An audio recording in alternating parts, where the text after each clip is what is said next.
Back in the studio, George shuffled his notes aimlessly. A minute of silence hung before producers finally cut to commercial. When they came back, he didn't speak of the incident at all, but the internet didn't forget. Clips of Nicolas Cage walking out, confronting George's tactics, and firing back with quiet fury hit every platform within minutes. Thousands commented, "Cage just ended that man's whole career." This wasn't an interview. It was an ambush. Respect to Cage for standing up for himself. Others defended George, calling a fair line of questioning. But the damage was done. Public opinion tilted fast and hard. Days later, George released a statement about editorial freedom and hard journalism. It didn't land. Cage stayed quiet. He didn't need to say anything. The footage had said it all. That morning, Nicolas Cage walked onto a set prepared to speak about his art, his film, and his charity. Instead, he was baited, cornered, provoked, and he responded the only way an actor of his caliber could, with poise, presence, and fire. He didn't flinch. He didn't fold. He took control. And he walked out on Good Morning America, leaving behind a smoking crater where a morning show used to be. So there it is, the full story of the most explosive interview in morning show history. What do you think George should have done differently? Should guests walk out more often when interviews cross the line? Hit that subscribe. Leave a comment. And remember, respect is earned. And Nicolas Cage, he just took it. It was a stormy evening in a quiet Georgia town, the kind where the rain doesn't just fall. It lashes against the buildings like it's trying to wash the whole town clean. Wind howled to the narrow streets, bending trees and rattling loose signs, while thunder cracked in the distance like nature was angry about something. Inside Mabel's diner, the storm was just a distant soundtrack. The warm glow of hanging lights, the steady hum of the grill, and the smell of fresh cornbread and coffee created a little bubble of comfort. Behind the counter, 38-year-old waitress Sandra Miller wiped down tables with the weariness of someone who'd been doing it far too long. For nearly a decade, this small-town diner had been her second home, and every booth and barstool told a story. Her hands were calloused from endless shifts. Her back ached more than she let on, and her heart was heavy with the weight of raising her teenage son on tips and grit alone. Life hadn't given her many breaks.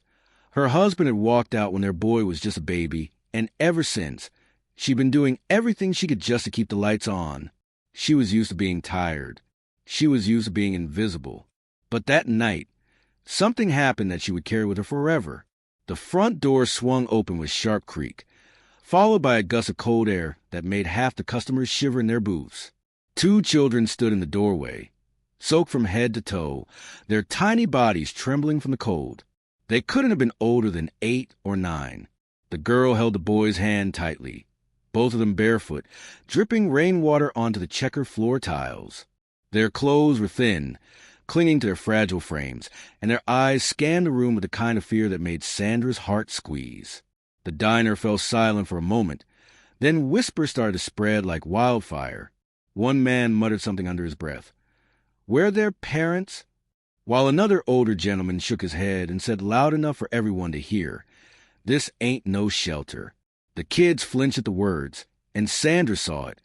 How small they suddenly looked under the weight of judgment. But where others saw a problem, she saw a cry for help. Without a second thought, she dropped the towel in her hand and walked over. She didn't care what the others thought. She didn't stop to ask if it was her responsibility. She just moved, heart first, kneeling down so she was eye level with them. She offered the kind of smile that only someone who's known hardship can give, gentle, warm, and without pity. "Are y'all hungry?" she asked softly.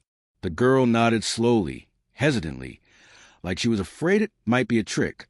The boy didn't say a word. His lip quivered, and tears pooled in his eyes, silent and heavy. Sandra stood and extended her hand, and the kids followed her to a booth in the back, like shadows desperate for light. She wrapped them in 2 kitchen towels and grabbed laminated kids' menus with faded cartoon characters, pretending this was just a normal dinner service. But in her mind, she was already calculating how much cash she had in her apron pocket. When she got back to the kitchen, she didn't hesitate. "Jimmy," she called to the cook, "make 2 big plates, whatever's hot. Mac and cheese, fried chicken, mashed potatoes." And hot chocolate. Lots of it. Jimmy peeked out from the past window. You charging this to anyone? Sandra didn't blink. Put on my tab. That meant no groceries for her tomorrow. It meant skipping lunch for the rest of the week. But what else could she do? Some things were worth more than a paycheck. As the food cooked, Sandra sat across from the kids, chatting with them gently, never pressing too hard. The girl's name was Lily. The boy was Max. That's all she got. She didn't ask where their parents were, didn't force answers. They had enough adults in their lives asking hard questions, and tonight they just needed someone to be kind. When the food came, they ate like they hadn't seen a hot meal in days. Sandra had to stop herself from crying as she watched them scarf down the chicken, barely breathing between bites. She brought extra cornbread and pie on the house, and when they finished, she packed 2 sandwiches in foil for them just in case. As they stood to leave, Lily looked up at her with those big, haunted eyes and whispered, "Thank you, Mississippi. We won't forget you." And then they were gone, walking into the rain, hand in hand, vanishing into the storm like ghosts.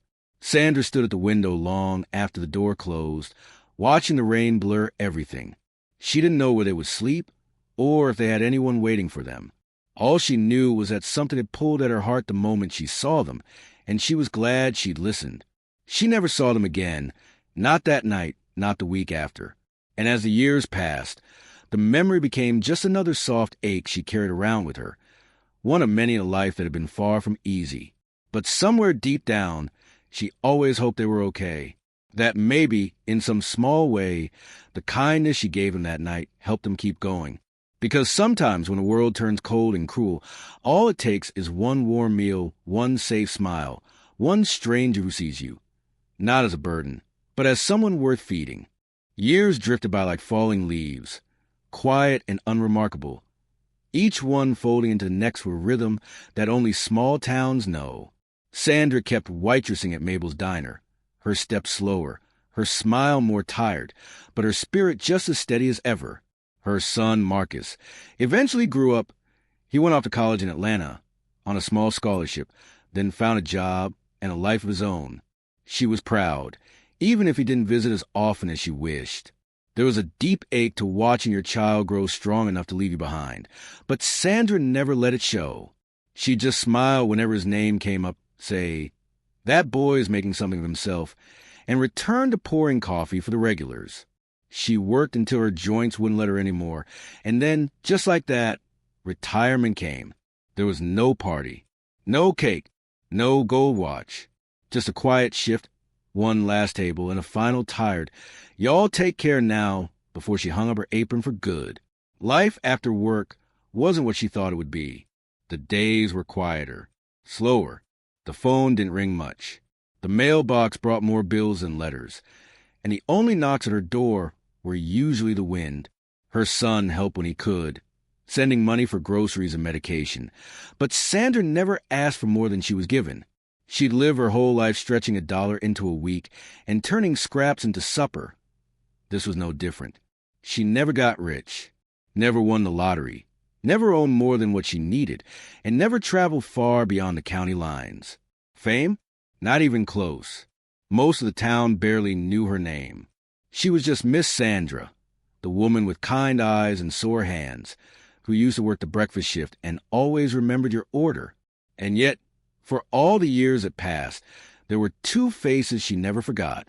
The kids, Lily and Max. She had no last names, no way of finding them.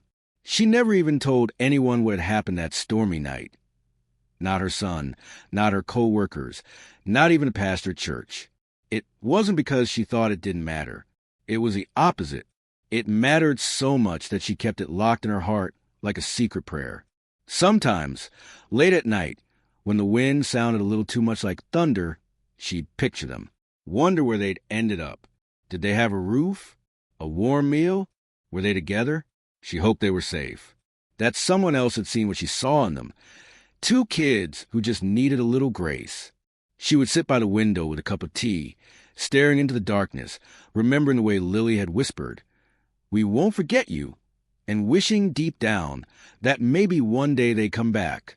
But she never expected it. Sandra wasn't the type to hope for miracles. She just lived each day quietly, with the kind of dignity that comes from knowing you did right even when no one noticed. Eventually, the diner closed, the Mabel sign was taken down, and the building was bulldozed to make room for a gas station. Sandra didn't go back to see it happen. She couldn't bear to watch the place where she'd poured a decade of her life be turned into a convenient stop. But in her heart, Mabel still existed. The booze, the smell of bacon in the morning, the old jukebox that barely worked. And somewhere in that memory, two wet children sat in the corner booth, eating hot food and being loved, even if just for one night. That memory never faded, not even as her hair turned silver and her hands stiffened with arthritis. She still lived in the same little house just outside of town, the one with the creaky porch steps and the flower boxes she never quite managed to keep full. Alone now, with no one to talk to most days, with a radio and the birds outside her window. The bills were always a little more than she could manage, and her knees ached worse when it rained. But she got by. She always did. She learned to live on less, to make soup stretch, to smile even when she didn't feel like it. And even after all these years, she never stopped making sandwiches. Sometimes ham, sometimes just peanut butter and jelly if she was low on meat. Wrapped them in wax paper, slid them into plastic bags, and put them by the front door. Just in case, she'd say to herself with a soft smile. The neighbors thought it was strange, a little old lady preparing extra food for no one. But they didn't know what she knew. They didn't carry the same memory. It wasn't about expecting the kids to show up again. It was about being ready, just in case someone else needed what they had needed that night. A warm meal, a soft voice, a moment of compassion when the world felt cruel. For Sandra, it was never about grand gestures. It was about small, quiet acts of love. And she believed with her whole heart that even if you never saw the impact, kindness was never wasted. Somewhere out there, she liked to imagine Lily and Max had grown into strong, kind people. Maybe they remembered her. Maybe they told the story sometimes. The one about the waitress who gave them everything she could when they had nothing. Or maybe they forgot. That was okay, too. Because for Sandra, it was never about being remembered. It was just about doing what was right. Then, one quiet Sunday morning, as sunlight spilled gently across the sleepy Georgian neighborhood and birds chirped lazily from the trees, something happened that would shake every soul on the street. Sandra, now well into her 60s, was outside on her front porch in her worn slippers and house dress, slowly watering her half-wilted petunias like she did every weekend. The hose dripped rhythmically, and the old wooden swing creaked with the breeze. It was just another ordinary morning in an ordinary life. But suddenly, she felt it, a low, strange vibration beneath her feet. At first, she thought it was her old bones playing tricks on her again. Maybe a truck passing by, or distant construction. But then it grew stronger, heavier, like the earth itself was beginning to stir. The sound came next, a deep, thunderous chopping in the sky. It wasn't thunder. It wasn't rain. It was something else entirely, a deep mechanical roar that sent birds scattering from trees and dogs barking across the neighborhood. She looked up, squinting against a bright sky, and her jaw slowly dropped open. Over the horizon, sleek and black and gleaming in the sun, a helicopter came into view, cutting through the air like a hawk, headed straight for the empty lot next to her yard. Her hose slipped from her fingers, water spilling onto her shoes, but she didn't even notice. She just stood there, mouth slightly open, blinking in disbelief as the helicopter descended lower and lower, the wind from its blades sending dust and leaves swirling all around her. By now, the whole neighborhood was pouring out of their houses. Kids screamed and pointed with delight. Phones were raised in shaky hands, and some across the street yelled, "Is that the governor?" A few people ducked behind bushes, unsure if they were witnessing something official or something dangerous. But Sandra didn't move. She couldn't. She was frozen to the spot, one hand still resting on her front porch railing, the other hanging useless at her side as her heart began to thump like a drum inside her chest. The helicopter landed with a thundering gust of wind, flattening the tall grass in the lot beside her home. Her thin cotton dress whipped around her legs, and she raised one hand to shield her eyes from the debris. Then the engine whined down, the blade slowed, and the door opened with a sharp metallic hiss. From the dark cabin emerged a man, tall, handsome, dressed in a sharp-tailored suit that didn't belong anywhere near a dusty field in rural Georgia. He stepped down with grace and purpose, the kind of presence that made everyone instinctively pay attention. But he wasn't alone. Behind him came a woman, elegant and composed, wearing a fitted red dress and high heels that somehow didn't sink into the soft ground. Her hair flowed in the breeze, and her eyes scanned the small crowd until they landed directly on Sandra. For a moment, time stopped. The man approached with a warm, confident smile, but Sandra didn't recognize him. Not right away. Her mind was racing, trying to place this strange, surreal scene in any frame of logic. She clutched her watering can like it was a shield, eyes narrowing as the man stopped at the edge of her porch steps. "Miss Sandra Miller?" he asked, his voice smooth but full of something deeper, something reverent. She nodded slowly, still too stunned to speak.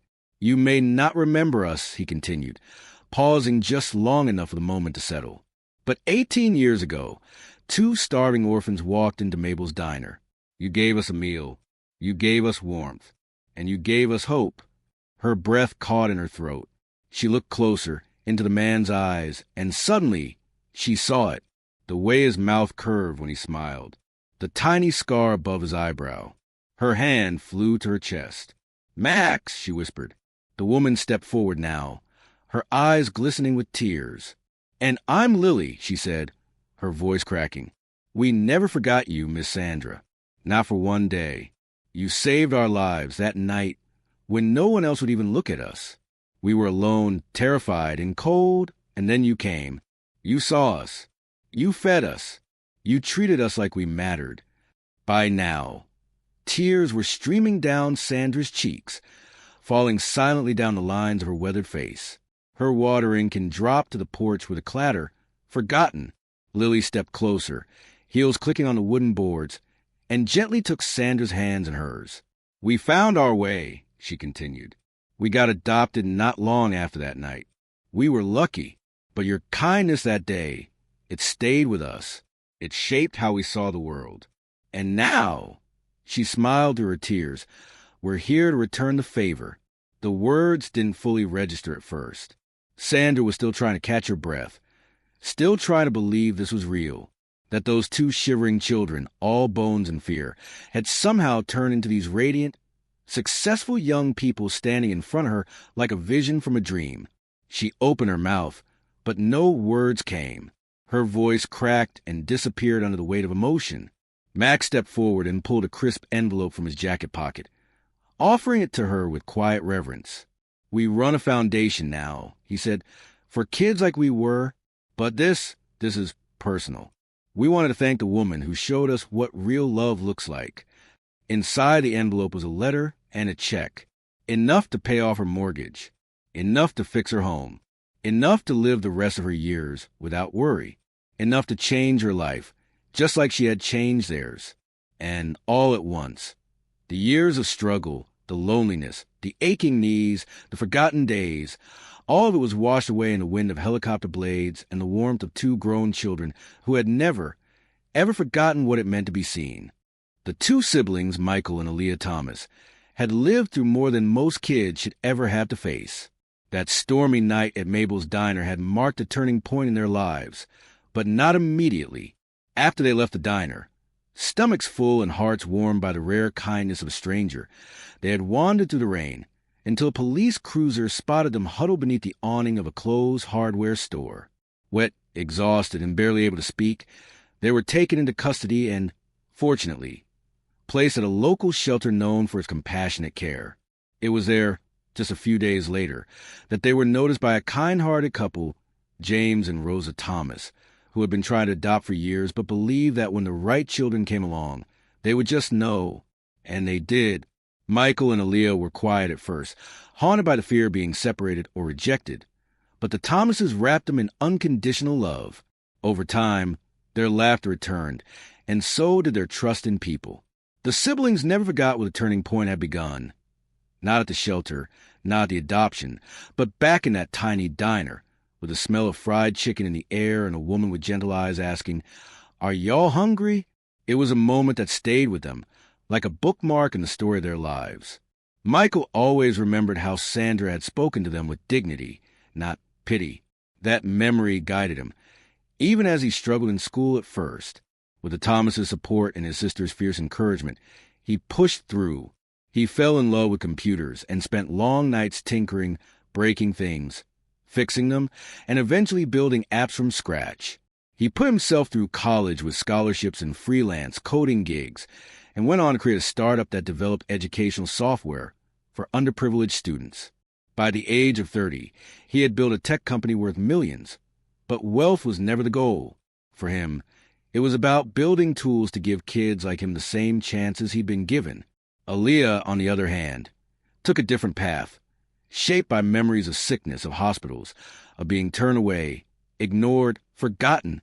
She became obsessed with healing. In high school, she volunteered at clinics. In college, she studied tirelessly. She barely slept through medical school, but every late night, every exam, every exhausting shift as a resident, she reminded herself of that little boy, her brother, shivering beside her in the rain, needing someone to care. She became a pediatric surgeon, known not just for her skill, but for her empathy. Parents said she had a calmness about her, a warmth that reassured even the most terrified child. But she always said that her strength came from someone else, a woman in a diner who'd made her feel safe when the world had felt impossibly cruel. Despite their success, despite the cities they traveled to, the lives they changed, and the people they met, neither of them ever stopped looking for Sandra Miller. Over the years, they poured through adoption records, searched old diner employee rosters, combed local archives, and sent letters to anyone who might have known her. Her name was burned into their memory, her face etched in their hearts. Miss Sandra, Aaliyah would whisper to herself on long hospital nights, "I hope you're okay." They didn't know what they'd find. Maybe she had moved away. Maybe she'd passed on. But they kept searching, not because they owed her anything, but because they needed her to know she had changed everything. Together, Michael and Aaliyah founded a nonprofit they called Second Sunrise, dedicated to helping homeless and displaced children across the country. It started as a mobile food van, serving hot meals in underserved communities, because they remembered what hunger felt like. Then it grew into a network of shelters, mentorship programs, educational grants, and trauma-informed therapy. Their nonprofit became a lifeline for thousands of kids. But every single press interview, every fundraiser, every speech they gave, they always mentioned her. The woman who believed in us when no one else did.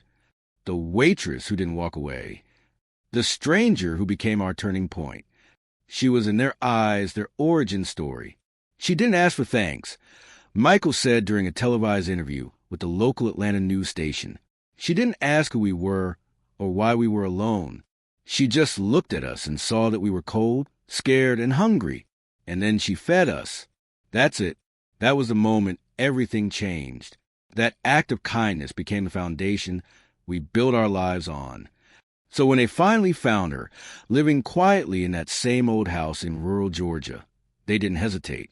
No email, no phone call. It had to be in person. It had to be something that reflected how monumental that moment had been for them. And so they arrived in the most unforgettable way they could, in a helicopter, not to show off, but to make sure she knew without a doubt that the kids she once fed had not only survived, they had soared, that they had become the kind of people who paid kindness forward 1,000-fold. And now they had come back to the woman who started it all with a gift of gratitude, a gift of peace, a gift that said, "You mattered." Because to them, Sandra Miller wasn't just a waitress in a small-town diner. She was the reason they were alive, successful, and able to help others. And no matter how far they'd come, they knew one truth. None of it would have happened without her. Exactly 1 month after the confrontation at the Golden Spoon Cafe, Alyssa stood in the middle of her new apartment in Atlanta, barefoot on hardwood floors, coffee mug in hand, watching the sun rise over the city skyline. The light poured in through floor-to-ceiling windows, painting her walls in gold and orange. She still couldn't quite believe this was her life. The apartment smelled like fresh paint and new beginnings. Her name was on the lease. Her name was also on the doors of the Langston Enterprises headquarters downtown, on a sleek glass plaque that read, Alyssa Johnson, Director, Respect First Initiative. Her story had gone viral within days of the incident. A customer had recorded part of the altercation and uploaded it online. The video exploded. Major news outlets picked it up. Social media praised her strength and composure. Hashtags like hashtag Stand With Alyssa and hashtag Dignity Matters trended for days. People from all over the country, waitresses, retail workers, nurses, security guards, wrote to her, thanking her for standing up, for not backing down, for saying what so many had wanted to say for years. She had become something she never asked to be, a voice, a symbol of what quiet resistance could look like. But Alyssa never saw herself as a hero. She had simply reached a limit and chosen herself. Now, she was building something bigger, something that might make a real difference. The Respect First program had been her idea. Born out of a moment, she stood in a cafe and told a wealthy man's son to leave. It focused on 3 core pillars: empathy, accountability, human dignity. It was designed to train everyone, from servers to executives, on how to lead with humility and treat others with respect, regardless of their position. And the very first training class was about to begin. She arrived early that morning at the Langston corporate building, a sleek, modern tower with clean lines and tall glass windows. She wore a navy blue blazer and soft beige pants, professional, sharp, but undeniably her. Her braids were pulled into a bun. She looked calm, grounded, unshakable. Inside the training room, she arranged chairs into a semicircle, placed notepads on each seat, and wrote her favorite quote on the whiteboard at the front of the room. Respect isn't something you demand, it's something you give. One by one, the trainees filed in. New hires, junior managers, frontline staff from various hotels and restaurants. And then he walked in, the billionaire's son.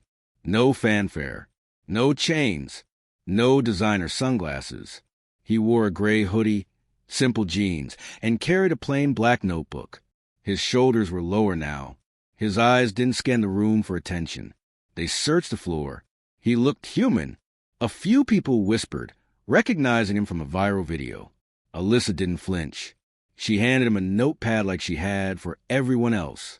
No sarcasm, no coldness, just equal treatment. He gave a small, almost imperceptible nod. As the room settled, Alyssa stepped forward and welcomed everyone. Her voice was calm but confident. "I'm not here to lecture you," she began. "I'm here to help you see people differently and to see yourselves more clearly." She let the silence settle. Then she walked toward the whiteboard and slowly turned to face them all. "The way you treat people when you think no one's watching," she said softly, "that's who you really are." The room went completely still. No scribbling, no murmuring, just stillness. And then, slowly, eyes turned to the young man in the hoodie. But he didn't shrink. He looked up, straight at Alyssa, and for the first time, he listened, not because someone was threatening him, not because he was embarrassed, but because somewhere in the past month, something inside him had cracked open. Something about the humiliation, the silence from his father afterward, the sudden, painful fall from privilege, had changed him.